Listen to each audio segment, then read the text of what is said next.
Je suis Pieter de Waal, j'habite en Belgique, mais j'ai ma société ici à Roubaix, en face du vélodrome de Roubaix, et j'ai créé cette société il y a 8 ans. C'est une société de conseil, alors on aide des sociétés étrangères, notamment des sociétés flamandes, des sociétés hollandaises, des sociétés allemandes, à commercialiser leurs produits vers la France, en respectant clairement les différences culturelles. Ik ben Brecht, ik ben oprichter van Playit. Wij zijn een bedrijf gespecialiseerd in game-based learning met oplossingen als Play It Safe en Play It First. Wij zijn opgericht in 2017 als spin-off van HoWest en op dit moment zijn we met 11 personeelsleden. Bonjour, je m'appelle Olivier Taron, je suis le fondateur de la société AEPS, qui est un centre de certification d'anglais pour les pilotes d'avion. Cette société a été créée en 2013 pour la Belgique notamment, et puis on a créé une autre société qui est AEPS France en 2016.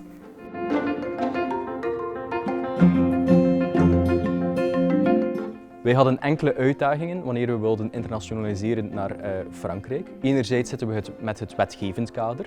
Wij voorzien opleidingen omtrent veiligheid en de veiligheidswetgeving is daar natuurlijk anders.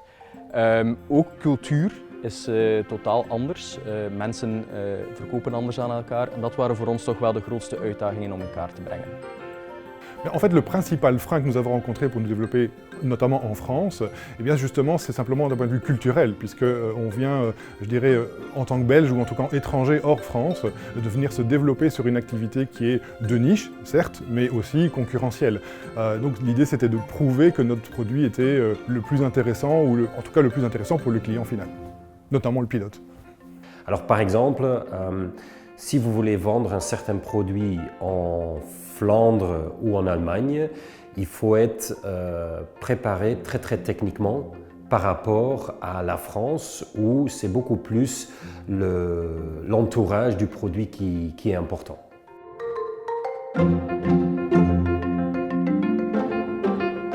Mais en fait, c'est assez logique, notamment dans le monde de l'aviation, puisque la France est un des pays fondateur, je dirais, de l'aviation générale mais aussi civile. Et donc il y a un marché tout à fait particulier en France qui était très intéressant pour nous.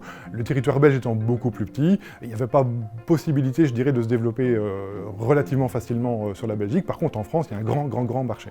Wij hebben eigenlijk van de eerste dag van de start van ons bedrijf al het idee gehad om internationaal te gaan ondernemen. De oplossing die wij bouwen is enorm schaalbaar en België is eigenlijk een te kleine markt voor ons om te gaan ondernemen. Dus nu waren we eigenlijk klaar om een stap te gaan zetten naar Frankrijk. En Frankrijk was voor ons een van de eerste regio's om meerdere redenen. Enerzijds omdat het zeer dichtbij is, anderzijds omdat we ook de taal machtig zijn. Dus het spreekt voor zich als je begint met internationalisering dat je eerst kijkt naar de regio's rondom jou. On a remarqué que la France a un énorme potentiel à se développer commercialement pour des sociétés étrangères. Par contre, il faut trouver les chemins pour le faire. Et pourquoi? Juste pour donner un exemple, si ça c'est la Belgique, ça c'est la France. Alors le potentiel, il est énorme, il faut juste y aller, il faut juste le faire. Mais aussi dans l'autre sens, parce que je crois aussi, ça c'est important de dire que même pour la France, aussi le Benelux peut être un marché très intéressant à développer aussi pour des sociétés françaises.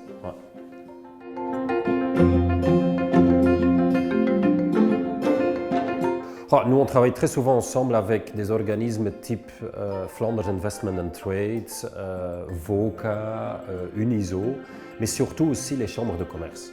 Parce que les chambres de commerce franco-belge qui est basée à Lille va nous aider fortement. Après, on a beaucoup de contacts avec la chambre de commerce franco-allemand pour notre structure à Strasbourg. Et on travaille souvent ensemble avec la chambre de commerce aussi franco-néerlandais pour notre structure qu'on a aussi en Hollande. Bij de start van zo'n internationalisatie heb je natuurlijk hulp nodig en daarvoor waren enkele structuren die wel handig kunnen zijn. Eerst en vooral natuurlijk het Transform Interreg project, waar dat studenten helpen op jouw case en om te zien hoe je duurzaam effectief een nieuwe regio kunt gaan benaderen. Anderzijds hebben we ook instanties zoals Flanders Investment and Trade die jullie effectief kunnen bijstaan, zowel met onderzoek, hulp of financiële ondersteuning. En als laatste punt zitten wij ook in een incubator, Hangar K in Kortrijk, die ook een samenwerking heeft met Eurotechnologie in Lille. En dat samen is voor ons wel een grote hulp geweest om eigenlijk de Franse markt in kaart te brengen. Bien ici en Wallonie, on est vraiment gâtés puisqu'il y a une agence qui s'appelle l'AWEX, l'agence wallonne à l'exportation, et qui aide vraiment les entrepreneurs wallons à s'exporter en France. Ils ont énormément de contacts en France, quel que soit finalement le métier dans lequel on évolue, particulièrement également pour l'aviation. Donc pour nous, c'était un partenaire vraiment idéal pour nous aider à la fois d'avoir des contacts commerciaux, mais également financiers.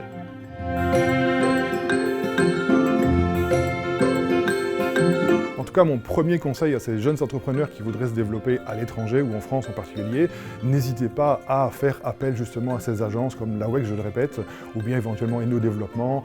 Bref, on a différentes institutions ici en Wallonie qui peuvent vraiment vous aider à vous développer à l'étranger. Soyez bien préparés, faites une étude de marché quelque part, si votre produit est vraiment adapté aussi au marché français, hein, parce que le marché français est quand même différent que dans votre propre pays. Et laissez-vous bien guider et travaillez avec des employés français, parce qu'autrement c'est très compliqué de l'étranger de venir faire du commerce en France. Ne partez pas seul, parce qu'il faut savoir qu'un développement à l'étranger, quel qu'il soit, ça coûte de l'argent, ça coûte du temps, et il faut être conseillé, aussi bien au niveau commercial, financier que juridique. Donc n'hésitez surtout pas, ils sont là pour nous aider.